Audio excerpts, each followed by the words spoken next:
Thanks for being here. Subscribe to Cheating Stories Best, so you don't miss new stories. Is our marriage just an excuse for these two to meet? Are marital vows really empty words for you? Today's story has a similar plot. Enjoy watching. What should a person do? I mean, it's the 21st century, and quite frankly, I had very few options, and none of them were without pain, not physical pain, but emotional and financial. That's the problem. I would have suffered, the children would have suffered, hell, even a dog would have gotten hurt. Sadly, I never thought for a minute that I would encounter such a problem.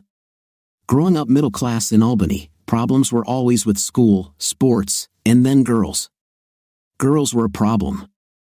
I liked them a lot, and then I loved them a lot. In retrospect, perhaps I loved them too much. This is not entirely true. Without this level of love, I would not have had 2 children. No, my problem was simple. I no longer satisfied my wife's requirements as a man she wanted to have intimacy with. And to solve her problem, she decided to find a man with whom she wanted to do this. It turns out that I was still quite eligible to continue working and supporting everyone, but with Kathleen was essentially off the table. Oh, she suggested a quickie for my birthday, but her heart wasn't in it, and it was noticeable. I started to refuse her occasional offers to have, but she just shrugged her shoulders and said, "Okay, your problem," and fell asleep. Strangely, for a while, I still slept in the same bed as her. It was more for show in front of the children. I stuck to my side of the bed, and she stuck to hers. The middle was a no man's land where neither of us dared to tread. I probably got used to it. Over time, I realized that Kat was spending more and more time with her boyfriend. She came home late a couple of nights a week, and then one Friday morning, she announced that she was going away for the weekend. I asked her where she was going and with whom. Her answer was that I didn't need to know. I really didn't want to know. Single weekends turned into 2 weekends a month. The children were very curious and asked her where she was going. Her answer was always the same: helping a friend. Yes, sure. This went on for about a year, and I realized that if I wanted to have any kind of life, I needed to get my act together and do something for myself. The kids and I filled our weekends with tons of activities. They had many school sporting events and clubs which took up most of their free time. For me, not so much. I filled my time by being there for them in whatever way I could. I went to games and practices, taking them and their friends wherever they needed to go. I decided that the more time I spent with the children, the less I would think about Kat. Kat worked with the children and even cooked rare family dinners. She planned our family events, which we continued to do, but I saw her interest waning. She was constantly texting on her phone. When I looked at her, she would put it in her purse and then pretend to be interested in what we were doing. The children asked me why their mother was away so much. I didn't have an answer for them that I thought would be appropriate for their ears. I remember telling them, "You should ask your mom about this. I'm sure she can give you a lot of details." After about a year, I realized that I had long since been replaced as the man whom Kat wanted to see as her husband. From dear sources, I learned that she had with 2 different men. One was about 10 years younger than her, working as a paralegal at a firm, and he was completely engrossed in the brutal beatings that she enjoyed so much. The other lover, her main lover, was actually another lawyer from the firm where she worked. He is several years older, married with a wife and 2 children. He is the senior partner. Kat seems to love shopping where she works. A person can only take so much. I talked to the children. They felt that not everything is perfect in our world. They almost lost track of the time their mother was or wasn't around. They simply stopped counting and caring. The time the 3 of us spent together was remarkable, as they often told classic daddy stories about our hikes and travels when Kat wasn't involved. I think she noticed it from time to time. I was volunteering at school events, and some of the more observant ones noticed that Kat was never there. A casual question from one of the mothers let me know they were watching. When one of them asked where she was, my standard answer was, "She's busy." I pulled my old bike out of the garage, took it to the shop for maintenance and overhaul, and started riding again. The first few times were educational. There were muscles I hadn't used in a long time, letting me know I'd been a slug for too long. My use of Voltaren increased after the first few workouts. There's a mountain bike meetup group in town, so I went there. It was a lot of fun, but it hurt like hell after that. After a pint of beer, the group usually went to the Fox and Hound pub. What the hell, I needed this. I liked it. I've lost a few pounds. My pants size went down to 31 inches at the waist, and my shirt size went to a medium slim fit. I went from 185 to 160 pounds. I looked a lot better considering I'm only 5 feet 11 inches. I started going to the gym during lunch. We have one on the first floor of the building where I work. My schedule is also flexible, so you can work with me if you want. I am a CPA and management consultant. I have plastic braces that I wear on my teeth. I had a couple of teeth that were starting to move, and I wanted to make sure everything in my mouth was in its place. When I was a child, my mother and father spent money on a small used car to buy me braces, and I didn't want to be seen as wasting their investment. My kids are going to need braces soon, and what better way to show them that this isn't the horror story their friends told them than to lead the way myself? I usually only wear them when I'm sleeping. Kat didn't notice anything, and even if she did, she never said anything to me about them. The kids convinced me to go clothes shopping to buy things that suited me better. We went to the Tommy Hilfiger shopping center. My cousin works there as a manager and gave me a family discount of 40% off the price. I couldn't refuse this. I have contact lenses. The kids laughed at me a lot when I tried to stick them in my eyes the first few times. It was like being poked in the eye with a thumb. Eventually, I got the hang of it, and now they're in and out in seconds. I still wear glasses when I work, but I bought new ones. The kids helped me choose a frame. Black horn-style frames are now in fashion. When I was a teenager, we called them birth control. As times changed, one of the moms from school made it a point to invite me to a barbecue at her house. She is now divorced and has 2 children. She is also a nurse at the hospital. With the divorce rate hovering around 50%, there are several single mothers and fathers with children in the same school as my children. The invitation was to a barbecue in the early evening. Children were not invited, which meant that there would most likely be alcohol on the menu. So, I found a babysitter, made the kids promise to be on their best behavior, and off I went. Well, it was a learning experience. It turns out that Kat's extramarital activities weren't as secret as she thought.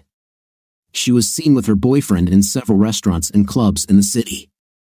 Nurse Marilyn was very diplomatic in her questions to me. She basically asked if the tall, very fit guy Kat was dancing with was somehow related to her. I looked at her, took a sip of beer, and tried to formulate an answer that would retain at least some dignity for me and probably Kat, but we were beyond that stage at that moment. Now that the cat was out of the bag, there was no point in trying to sugarcoat the truth, so I didn't. I suggested that Kat has a social life that is completely separate from her family life. When asked if I had the same advantage, I replied that I was in the process of creating a similar advantage for myself. You should have seen the raised eyebrows on that one. Slowly, very slowly, my life began to change, and the life of our entire family began to change. The children grew up and became even busier, sports and other interests increased, which meant that the time available for other things decreased. This meant that my free time became even more precious. To mitigate this a little, I slowly began to transfer some of the responsibility for the children back to Kat. I learned from a very wise man that eating an elephant can be done easily, one small piece at a time, but it takes time. So, I started delegating some household chores and kids' activities to Kat and started scheduling time for myself. I bought a new Trek mountain bike. I also bought a new Subaru Outback with features that made it more suitable for off-roading and the adventures I wanted to experience. I participated in several events around the region. I really enjoyed the workout I was getting in the dirt. Oh, the dirt. At the end of the event, I was wearing it like a shell, and I loved it. So, Kat's life changed too. I decided that she could also contribute to family responsibilities. She talked about how stressful her job was and how lawyers had to work crazy hours to be successful. Some of this might be true if it weren't for the fact that she slept with 2 guys and tried to compensate for this by being constantly absent. Now, I've reached the point where I don't care. I emailed her my schedule and told her that I was busy too, and she had to figure out a way to put her lovers off from time to time. This worked with some success. It limited her freedom and gave me a little more freedom. Another thing started to happen. I made new friends, female friends. It was all casual at first, but the more I got to know some of the women who were part of the mountain biking community, the more I liked them. and I discovered that they like me too. Imagine, this was a damn important realization. It gave me back the self-confidence that had been taken away from me by Kat's cheating. After all, why would your wife want to sleep with other men if you were up to the task? The answer I accepted when I first found out was that I wasn't up to the task and I wasn't what she needed. But now I was asking myself if Kat was really the one I wanted. My children are smart, just like their father. They realized that their mother was increasingly absent from their lives until they stopped asking where she was. Then, as I started going out more and more to do my own things, the children reported that their mother was sending them to her friends' houses. I often came home to find a note on the kitchen table saying that the kids were at another house with their friends and that Kat would be back the next day. What the hell is this? I knew things had to change and that Kat was fast approaching her sell-by date. I went to the family lawyer. It was all very informative. New York state law is primarily concerned with the welfare of the children who are part of any marriage. Mothers usually get custody of children unless they are found unfit to care for them, but I knew that this argument would not make any difference, especially after I mentioned that my wife is also a lawyer. No, my lawyer immediately suggested that I had little chance of getting full custody of the children. At the end of the discussions, I asked her to prepare a lawsuit for divorce. I'll tell her when and where to apply. I am going home. My thoughts kept going back and forth with the question of how long this situation will continue. My lawyer suggested that if I waited a little longer and Kat became more distant from the family, she might agree to better terms for the divorce. It did mean that Kat would be so tired of being married and having kids that she might be very open to the idea of leaving me and the kids for her freedom. There was some grain of truth in this. I decided that I needed to talk to Kat and find out what her intentions really were. I chose Thursday evening when I knew Kat would be home. The children were in their rooms reading and getting ready for bed. I went to the refrigerator and grabbed myself an IPA that I like and poured it into a glass. I found Kat in the living room with the TV on, her laptop open next to her, and her phone in her hand. She had work papers spread out on the couch and on the coffee table in front of her. I interrupted her concentration. I cleared my throat to let her know I was in the room. She looked at me briefly and then went back to her phone.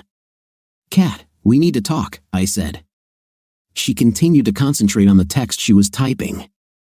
"Look at me, we need to talk." She didn't look up again and answered, "What do you want to talk about?" "I want to talk about us. I want to talk about how long you want to stay married. I want to talk about how long you want to live here." I finally got her attention when her head shot up and she dropped her damn cell phone. "What? What do you mean?" she asked. "I mean, we're not a couple anymore. You haven't been part of this family for over a year and a half. You've been very busy having fun with your two lovers. You were my wife and you weren't a mother to those two children you gave birth to. That's what I mean." Her face turned red. "I told you a long time ago that you don't own me and I decide who I have with. You don't want to have with me, so I have the right to have with whoever I want." It was. She paused, and then with more anger, "And you know it. When was the last time you and I had intimacy?" I asked. Now she was angry. "I don't know, and I don't care. Every time I asked you to have intimacy, you refused." I nodded my head. "Yeah, you're right. I seem to have an aversion to dirty leftovers, but that's just me." I took a long sip of beer. I realized that little would be achieved here tonight. "So what do you want from me?" she snapped back. "I do my part in childcare and pay my share of all our household expenses. What do you want?" Her tactic was to attack back. Now her skills as a lawyer showed up in battle. "I want to know how long you want to stay married," I replied. "It's obvious that you don't want me as your husband, and I have to tell you that I really don't want you as my wife." "You know, you really are a bad husband," she shot back. She got up and left the room. She went to the kitchen and poured herself a glass of wine. I thought she wouldn't come back, but she did. It looked like she wanted to pick up her phone and finish texting with her lovers. I knew that in this short exchange, I had reached my breaking point. I did one thing immediately and made a mental note to myself to do the other first.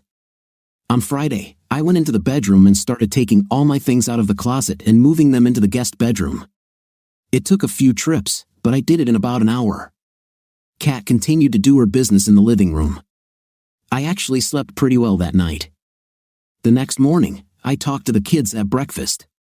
Kat had already left before they were ready to eat, so I was able to tell them there would be some changes in the house, that their mother and I needed to sort out some things between us, but that my first concern was that it wouldn't affect them. They looked at me eating their cereal and toast and nodded. I felt like they expected this to happen. I called my lawyer as soon as I arrived at my office and told her to continue with the paperwork and file for divorce against my wife. I wanted her to be served at her job. I believed that this was necessary, so to speak, and that it would be best if she, and perhaps even her lovers, understood that there were consequences associated with their decisions and actions. Kathleen, the process server, appeared in my office and handed me an envelope, saying the words I had heard many times, "You have been served." I didn't pay much attention to it and handed it to my secretary with instructions to log it into the registry and see what business it related to. I grabbed my cup of coffee and started attending to my work. A few minutes later, she appeared at the door with another envelope in her hand. "What is this?" my secretary asked. Her carefully plucked eyebrows rose as she said, "Ah, this is for you personally." "Oh, what is this?" "You should really look at this." She walked into my office and placed the envelope on my desk in front of me. It was already open, so I pulled out the file. I looked at the title page and then I realized what Tom was talking about last night. At that moment, the phone rang. I answered the phone, and it was Robert. "Can you come to my office immediately, please?" Although he said please, it was more of an order than a request. I straightened my skirt and walked towards his office. "What the hell, Kathleen?" "I got this when I came in this morning." He handed me the file. It was a lawsuit for destroying someone else's family happiness. Such lawsuits rarely succeed in New York. I slowly placed it back on the table and sat down on the leather couch in his large office. I just got served divorce papers. Tom wants me out. What are his terms? I don't know. I haven't looked yet. I'm not going to use anyone from the firm as my representative. I'll probably represent myself. I don't want rumors getting around. Anyway, you're right, because if Judy finds out about what you and I have been doing, she'll make a fuss, and it'll cost me more than I want to pay. Robert has teenage children, a large house with a big mortgage, and a lifestyle to match. He and his wife, Judy, are well off, but a divorce would hurt him financially and, more importantly, his reputation at the firm and in the wider community. What am I even thinking about, Robert? My own hurricane was gaining strength, and I needed to get ahead of it as quickly as possible. Oh damn, my stomach doesn't feel good. I rushed to the toilet in the corner of the office and barely made it before the contents of my stomach erupted. I grabbed a bottle of water, closed my office door, and began reviewing the documents. The lawyer in me kicked in, and I jotted down a few notes on a yellow legal pad. Tom had gone all in. He cited adultery as the basis, provided names and addresses of both Robert and James, claiming an intimacy relationship with them for approximately 2 years. He demanded full custody of the children, citing my frequent absences from home and family, asserting he was the better parent.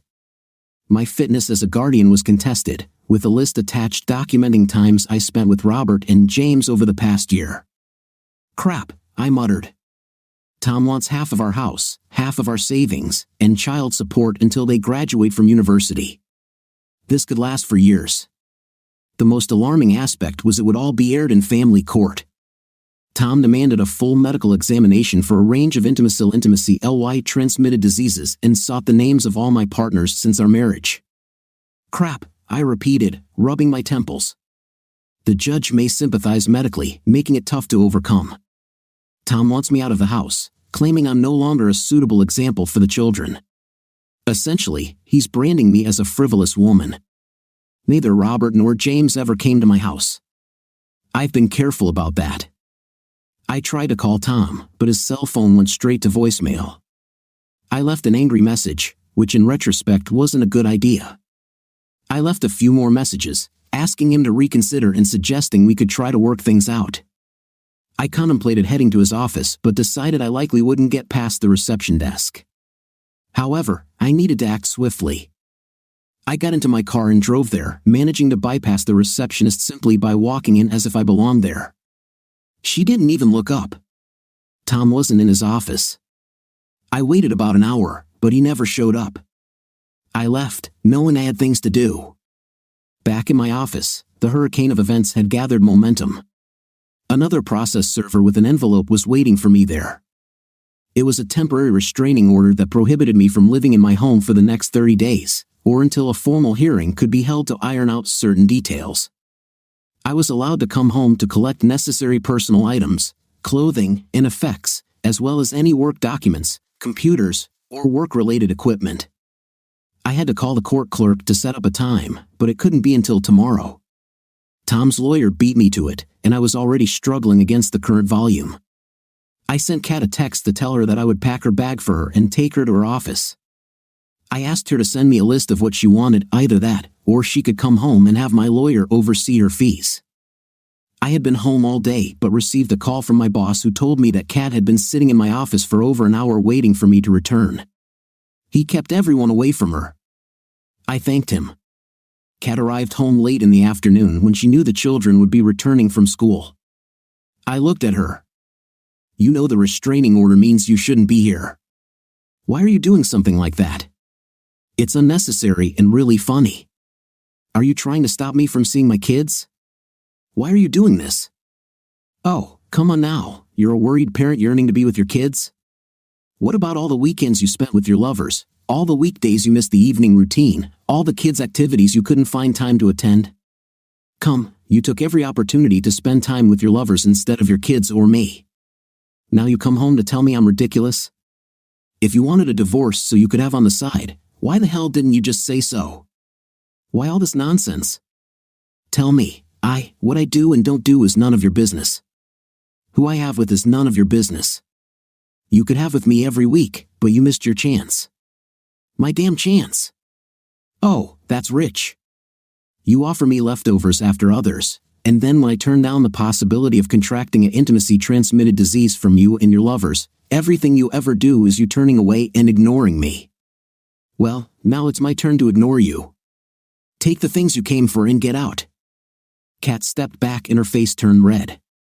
I took my phone and called my lawyer. When she answered, I said, "It seems that my wife does not understand court orders and came here without any legal representative to take some of her things. She said to take a picture of her if I could and that she would call the police and invite them to the house."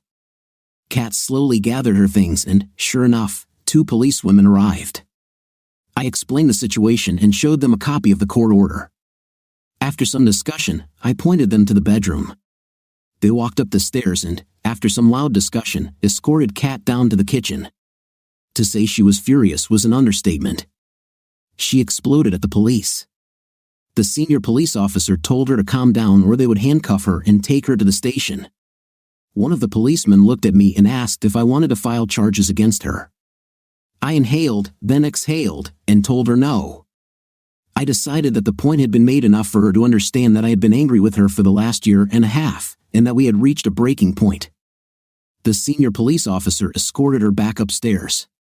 Kat packed her suitcase, grabbed some work items from the office, and then headed out to her car. I went back inside, closed the door, and called my lawyer to tell him what happened. I had several photos of Kat with the police. A few days later, my lawyer called to say that Kat's lawyer had asked for a meeting. The 4 of us will sit down and calmly discuss everything, and everything will be resolved, my lawyer assured me. So, I agreed to the meeting in person. She'll be in my lawyer's conference room in 2 days. At home, the children were very interested in where their mother was. Being away for such a time was new to them. Obviously, she had been away before, but she always gave the children some kind of fiction about what she was doing and where she was going. When I heard her tell them, I might fake a cough or laugh.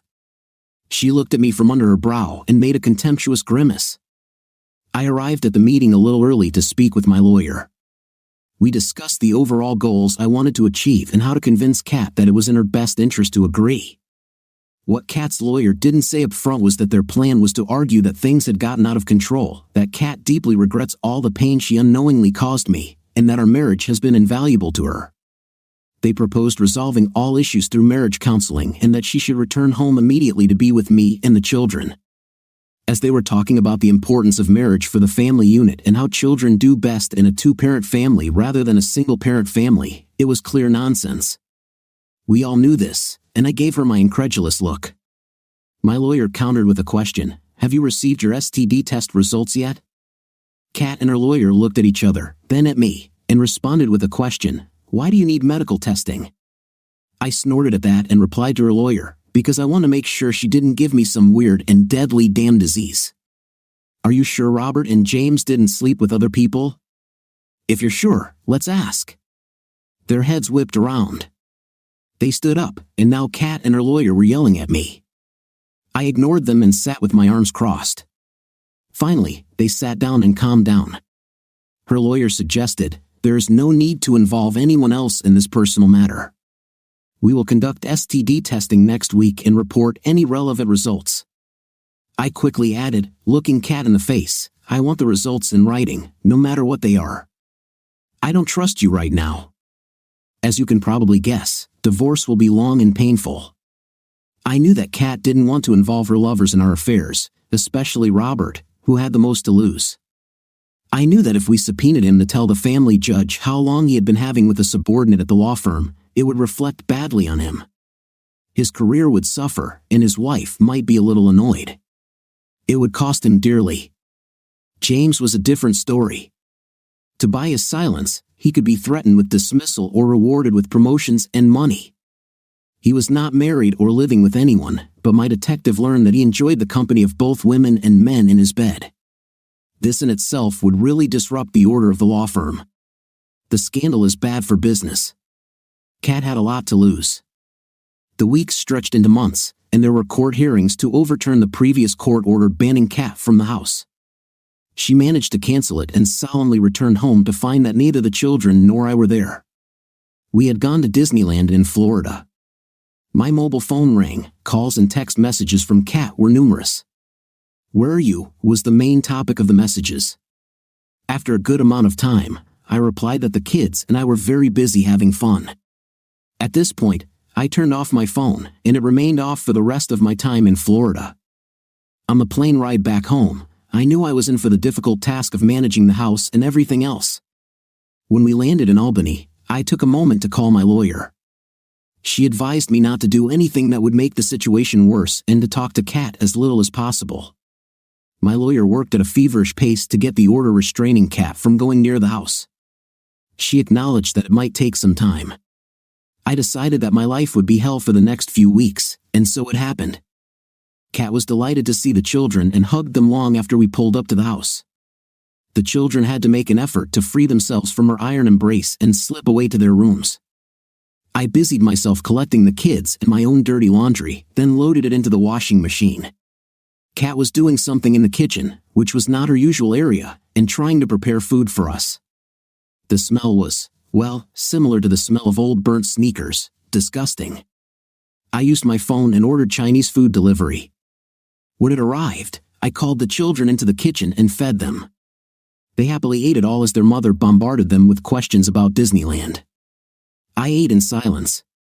When the kids finished, they were allowed to step away from the interrogation and rush off to watch a movie on the streaming service we subscribed to. I cleaned the kitchen under Kat's watchful gaze. She sat at the table. "I miss the children and you so much, Tom," she said so quietly that I almost missed it. But I couldn't ignore it. "Were your lovers busy?" "I'm guessing they were happy to keep you company." The next battle in our war turned out to be only the first salvos. "I'm not dating anyone, Tom. I want us to be a family and do all the things we have. I know you don't believe it, but I love you very much." I interrupted her, "Just not enough to keep your legs together in front of other men." Kat ignored my comment. "I've made an appointment for us to see a marriage counselor.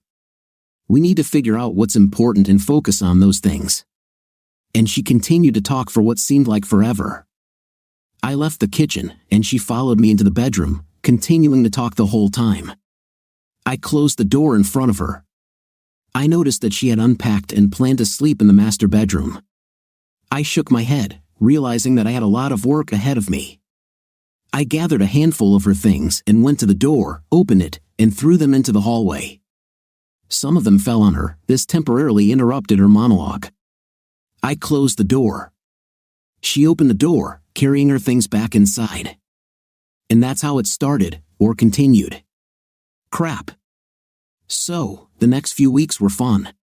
Kat's approach to our situation was to pretend that nothing serious had happened, that my claims were greatly exaggerated, that her affairs with the other two men were just something I really don't have to worry about, that in the modern world this is all normal, and that this does not mean that she doesn't love me or our children.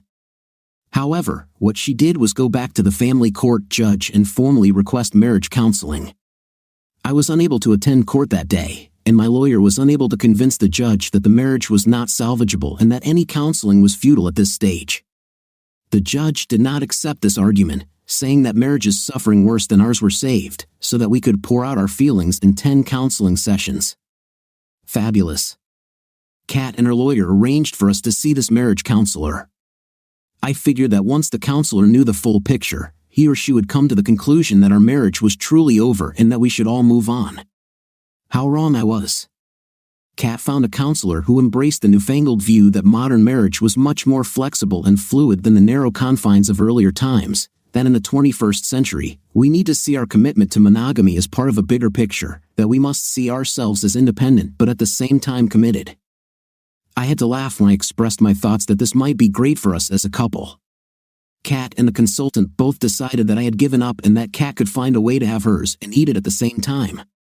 So, when I stood up, thanked the consultant for her wisdom, and said that I think we're done here, they looked at me with puzzled expressions. I knew Kat thought she had one. For my part, I thanked them both. I thanked them for bringing clarity to our new marriage arrangement. When the counselor asked me to tell her exactly what this new marriage arrangement meant for me, I answered, "Well, it's really simple, and I want to thank you both for opening my eyes to this." Kat spoke first. "Tom, thank you for being so understanding, dear." "You're welcome, Kat." "And thank you, Dr. Snow. You both played a crucial role in making my life easier." The look on Kat's face was as if she had just won the Powerball lottery. "That's wonderful, honey.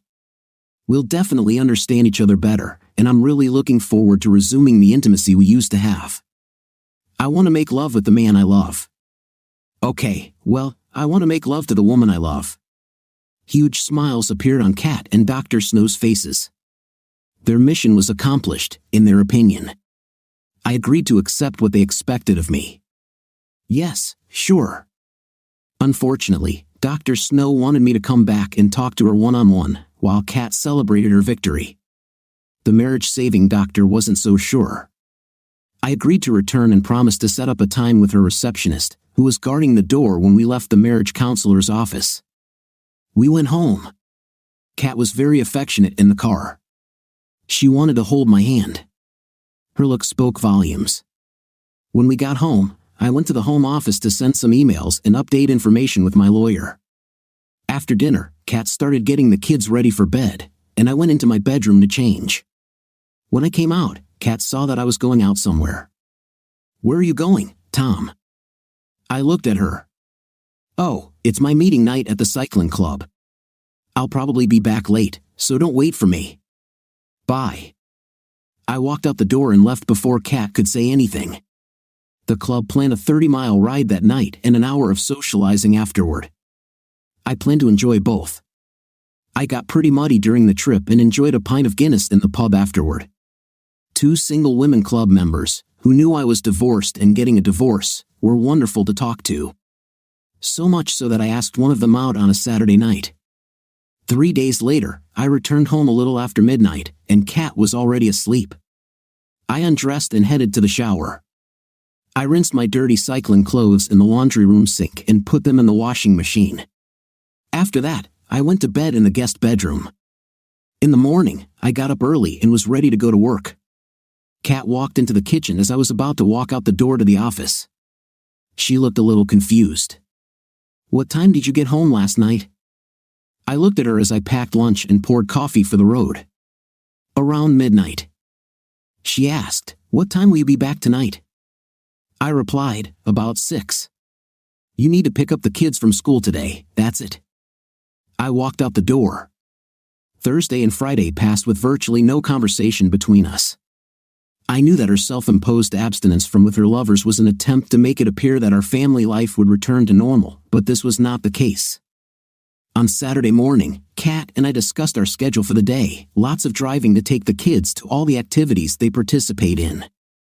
Kat forgot about a lot of things because she had previously delegated many of her parenting responsibilities to me. She has taken on the responsibilities of a modern 21st century career woman who can do whatever she pleases. I was the modern father, chauffeur, cook, janitor, cheerleader, laundry god, and all-around parenting expert. My life was very planned and organized. That was about to change. Saturday night, I cooked dinner, and after the kids and Kat had eaten, I went to get ready to go out. I came down wearing khaki pants, a button-up shirt, and a sports jacket. The looks I received spoke volumes. Kat's jaw dropped. "Where are you going?" she asked. "I have a date." I kept it short and sweet. "What? A date? What do you mean?" She looked incredulous. "You know what a date is. You've been on a lot of them." I took my car keys and kissed the kids on the top of their heads. "Be good to your mom and don't wait up for me. I'll probably be back late." I walked out the door to the garage. "Tom, wait. What are you doing?" Kat called after me. I stopped and turned around. "Well, it's pretty simple. I have a date tonight with a woman. You know, you have dates with your boyfriends. Now I have a date. See you later." Kat's jaw was almost on the floor. I left. I had a great time. I took Laura to the local symphony orchestra, and then we went to a late dinner at an Italian restaurant. After that, we walked for a bit, and then I took her home. I was invited inside and enjoyed a drink with her, and then a kiss as I left. Laura told me she had a great time and would love to do it again. I told her that I really enjoyed my time with her and that I would call her this week so we could talk. I called her, we talked, and another date was planned. My social life was on the rise after a long period of stagnation, and I can happily report that this also applied to my life. I hadn't touched Kat in months. I didn't want to catch a disease, although I was sure Kat wasn't stupid enough not to use protection with James. Earlier, I mentioned that we visited a marriage counselor, Dr. Snow. Now I have to tell you that she basically gave the impression of being an old hippie. The old lady was about 60 years old, her clothes were the same age, and her graying hair was styled like a primary school teacher. It was clear that her views on marriage may have been different from mine. She was talking about that newfangled nonsense that essentially gave legitimacy to open marriages, polyamory, and other forms of how many people have and have children while calling themselves a family. I called it twisted. After much discussion, I asked her what she had against the traditional monogamous marriage of a man and a woman. She had to think about it. I have nothing against the traditional view of marriage, but in this day and age, marriage should be seen as what makes us happy, regardless of the form of marriage. As long as everyone involved is happy, that's what matters, understand? I looked at the floor for a few seconds while I collected my thoughts. I took a deep breath and then looked Dr. Snow in the eyes. "Doc, what you missed about this is that I am not happy. I married Kathleen with the understanding that we would only have with each other. 2 children have been born, and they rely on the stability of a home that doesn't see a parade of people in and out of their mother's bed or mine. The man's face they see at breakfast or dinner is mine, not someone who spent the night with their mother. I know you think I'm old-fashioned, but that's me, and I have to tell you that the great state of New York still supports the kind of marriage I signed up for. Plus, I don't plan on sharing my bed with Kat and other men. Some form of polymarriage is not what I want. You need to know this. You need to tell the judge and Kathleen this, and we can all save time, effort, and money and move on to divorce. I've had enough. I'm done with this nonsense." My lawyer arranged a trial date for us and called Dr. Snow as a witness. When she testified about the counseling sessions, she told the judge that I was reluctant to participate. She even tried to suggest that I was uncooperative to some extent. My lawyer began questioning her, and then she backed down a bit and told the judge that I had not consented to my wife having with 2 other men and that such an arrangement rarely works in a marriage. The judge nodded, Kat grimaced. I made my point, and we could move on to the actual business, determining the terms of the divorce. I figured that after the court hearing I mentioned earlier, it had come down to a battle over child custody, the house, our finances, and all that business stuff that had to be sorted out before the papers were signed and the court put the official seal on it. Not as fast as you think. When I returned home from our court hearing that night, Kat was in the kitchen with a glass of wine. She looked at me. "We need to talk." I couldn't believe my ears. "Speak now? Do you want to speak now?" "A little late, don't you think, honey?" "I need to explain something to you. Things I probably should have told you a long time ago. Like I said, it's a little late now, isn't it? You don't understand what it's like trying to get ahead in a high-stress law firm," she began. I looked at her and motioned with my hand for her to continue. It was made clear to me that in order to advance in my career, I would have to play by the rules. Not only to be a good, excellent lawyer, but also to do my part with the senior lawyers who would help my career. And what exactly does that mean? I wanted her to say the words I knew she didn't want to say. Robert made it clear to me that unless I agreed to be more than just a junior associate, my potential in the firm would be limited. He hinted that if I became his close associate, he would mentor me. I finally realized that he wanted to have with me. She took a long sip of her wine and continued, "I know that I'm an attractive woman, and I knew that he finds me very attractive. Robert is a handsome man, so I thought that at least if I did what he wanted, it wouldn't be so bad. If he had been fat and disgusting, it might have been a different matter, but he wasn't. I decided that I could do it, and it would give me an advantage for promotion and eventually partnership." Another large sip of her wine. "I figured I could easily hide this from you. You're very gullible." "Obviously, I'm too gullible," I said sadly. "How long have you been having with Robert?" Kat stared at the floor and said quietly, leaving me shocked and completely broken, "I started having with Robert about a year after Beth was born. Beth is our eldest daughter. Janie is our youngest. I did the calculations. Kat had with Robert for about 8 years. Crap. I had to sit up to avoid falling. I left my home and had no idea what to do. A million thoughts were running through my head at once. If Kat took a gun and shot me in the head, maybe it would hurt less than knowing what I shared all this time with my wife, with another man. And then it dawned on me, was Janie even mine? I should have known. I'm back. I almost burst through the front door and called out to Kat. "Kathleen, where are you?" I heard her leave the bedroom. I almost ran to the bedroom door. I almost shouted to her, "Is Janie mine?" "What Janie? Am I her father?" Don't make me laugh. Of course, you are her father. You were sure you had with Robert when Janie got pregnant. Crap. There was dead silence. For an intelligent woman, she could be incredibly stupid at times. I turned and left the room. I went to the kitchen and drank some water. I heard Kat coming down the stairs. She came into the kitchen and looked at me. She didn't say anything. The next day, I went online and looked for a lab that did DNA testing. There were several of them in the region. A quick guide to DNA testing in New York State. New York State has specific requirements for DNA testing, including collection by a physician within the chain of custody. The sample must be accompanied by an order for testing from your doctor or lawyer. The laboratory must be certified by the New York State Department of Health. I contacted the lab, and after some conversations, I asked them to send me test kits. I waited until Kat left home for work and then took the kids to the doctor's office. They were mildly curious as to what I was doing but nonetheless swabbed their cheeks, and the doctor took a small hair sample. Everything was packed and ready to be sent by courier the next day. Now I just had to wait for the results. Waiting for DNA results is hard work. This intrigue almost killed me. It took almost 2 weeks to get the results, and during that time, I was trying to figure out what to do with the results. If the tests had shown that I was the girl's father, I would have fed it all through a grinder and carried on. If the results showed that I am not the biological father of one of the girls, what should I do? That was the question. I thought long and hard and came to the conclusion that no matter what the results are, I will continue, and nothing will change with my children. I even considered not looking at the test results. It was actually a winning decision.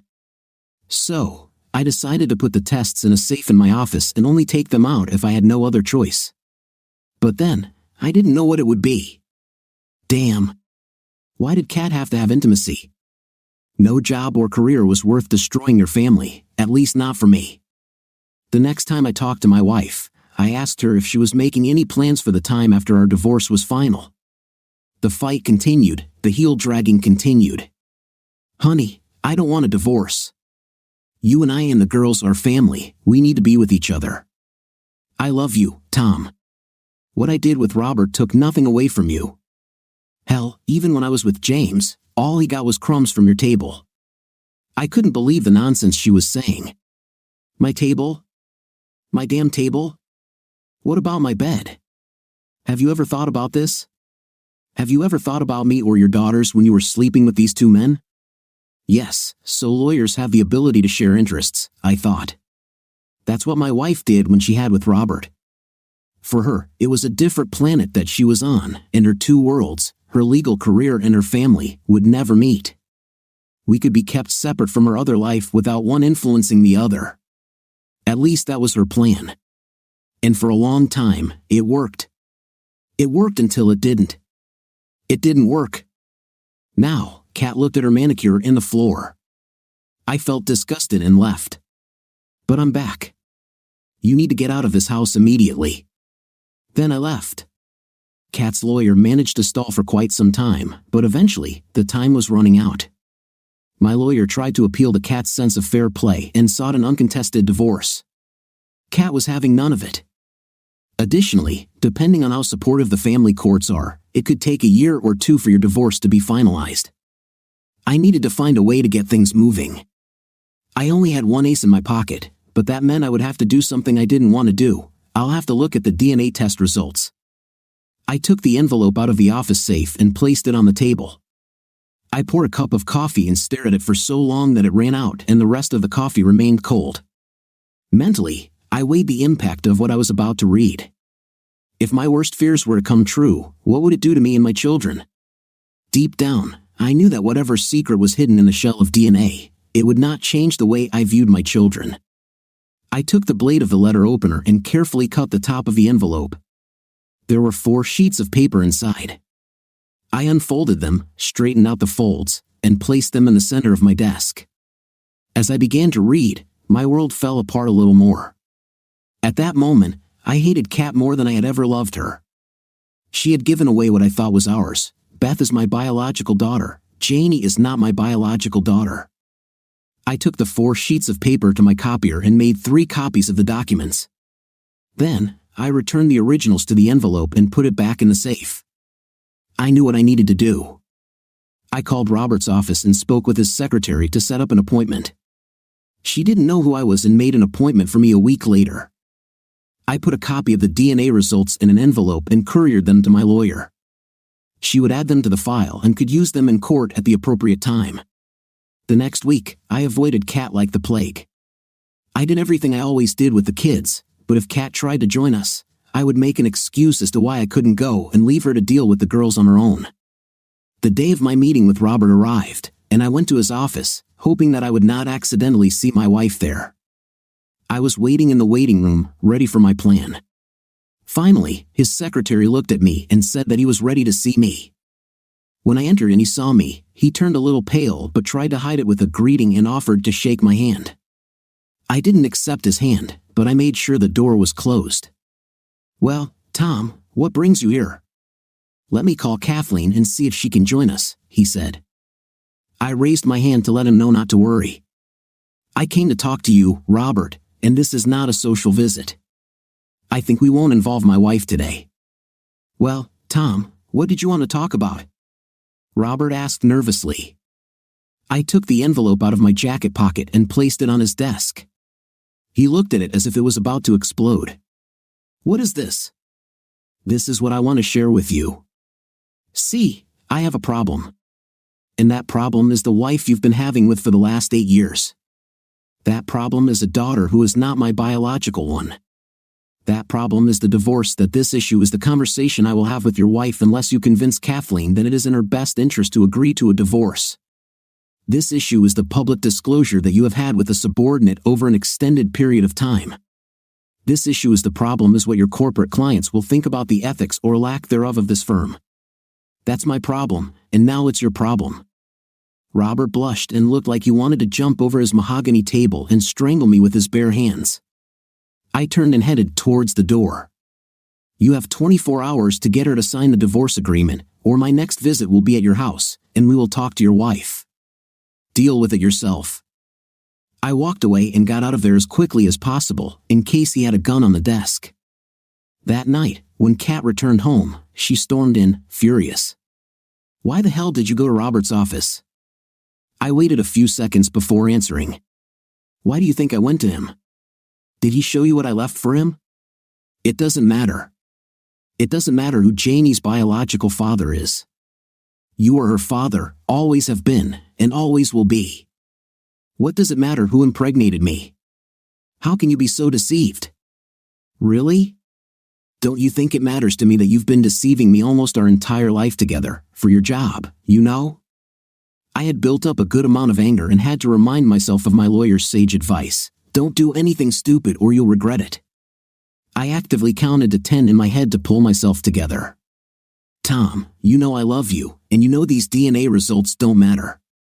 Kat, you're right. DNA doesn't matter when it comes to Janie. She is my daughter and will always be my daughter. I will fight for her just as much as I did for Beth.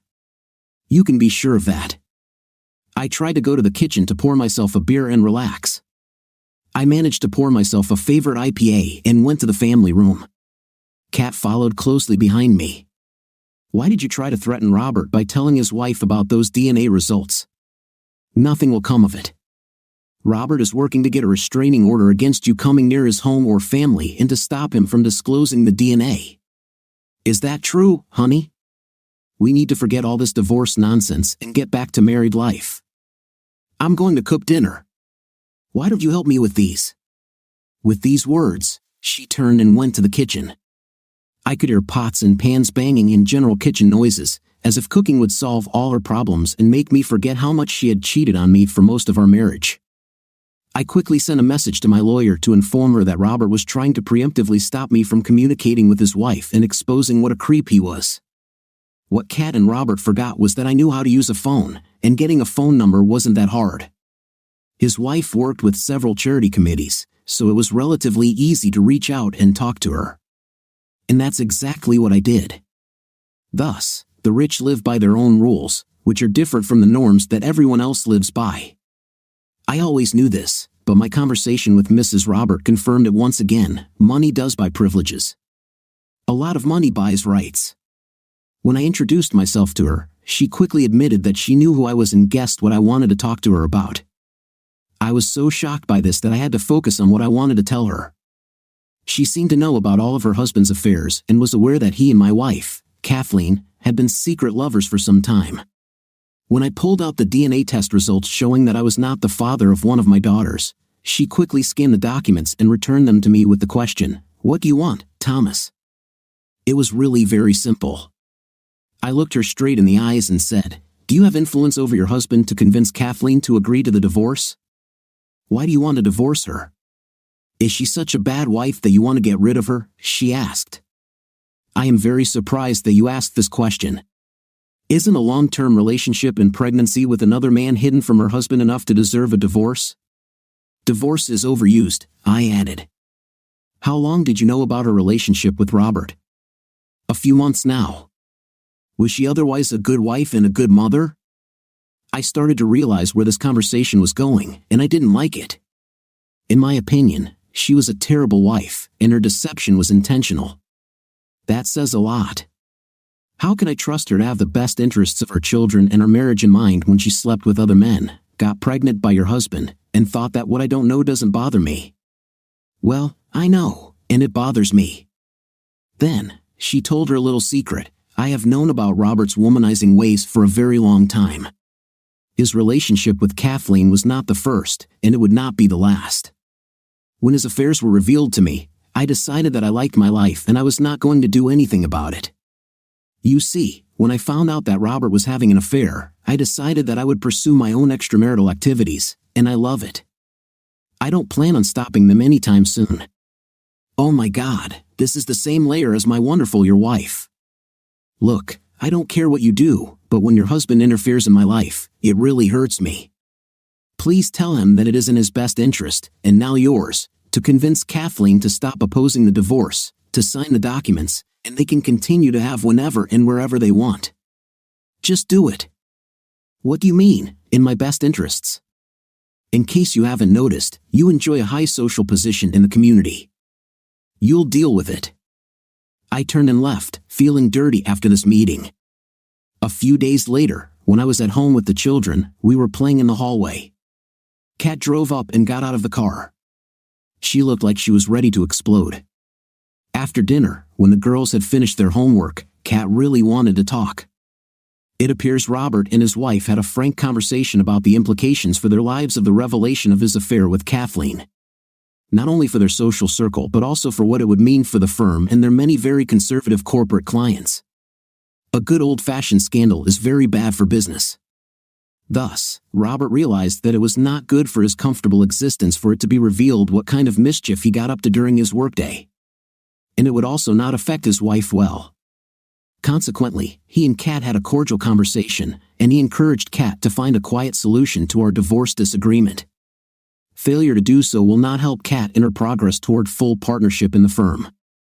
It was all so simple: get a divorce if you want to stay at work. Imagine, I told her, I'd talk after I put the girls to bed. In the meantime, I went to my briefcase and took out the petition for dissolution of marriage and double-checked that it contained all the important points that I wanted. I threw it in front of Kat and left her alone. When I came down after putting the girls to bed, Kat was sitting in the family room with a glass of her favorite wine. The document lay on the table, and on top lay a pen. I'm going to miss this home. 6 months later, the house was sold, and the final financial arrangements were settled. The girls and I moved into a slightly smaller house, but it had a detached garage with a loft and a small in-ground pool in the backyard. It wasn't as impressive as the previous house, but it had everything we needed. The girls could stay in the same school, and the dog liked it too. Kat's priorities were her career and the power and prestige that came with working for the best firm in the region. She thought she wanted a family, but at the end of the day, we weren't part of her success equation. I got full custody of the girls, but Kat could see them at any time. This usually meant random Saturdays or Sundays. She intended to be a present mother but soon became absent. She sent a gift for Beth's birthday but didn't come to the party. You want to hear that I found a bomb, a lingerie model, and had hot with her? No. My social life slowly recovered to the point where I began dating that same lovely woman I told you about earlier, Laura. We became increasingly serious with each other, whatever that means. We both had fun. Divorce could have been avoided if I had turned a blind eye to Kat's extramarital affairs. I could continue to have with her a couple of times a week and probably be relatively happy if I were that kind of person. But I'm not like that. I'm far from perfect, but I have some standards, and when it comes to children, my standards are much higher. Their needs come first. I have a responsibility to protect my children, and that means raising them in a stable home. It's pretty simple, at least for me. So when the dust settled, I appreciated my new life and moved on. I told you about Laura earlier. She is a very nice woman, about 30 years old, beautiful, athletic, and has a great sense of humor. My kids like her, and she likes them. Even the dog likes her. What more could a man want? You tell me. Subscribe to our channel so that your second half doesn't cheat on you. And go ahead and listen to the next story because this story is nothing compared to the next one. If you're under 18, don't even think about listening to the next one. What do you think of our story today? I think the story is exciting with an interesting plot twist. In this story, I was completely on my husband's side and justify his actions. What is your opinion? Write in the comments. Until new videos.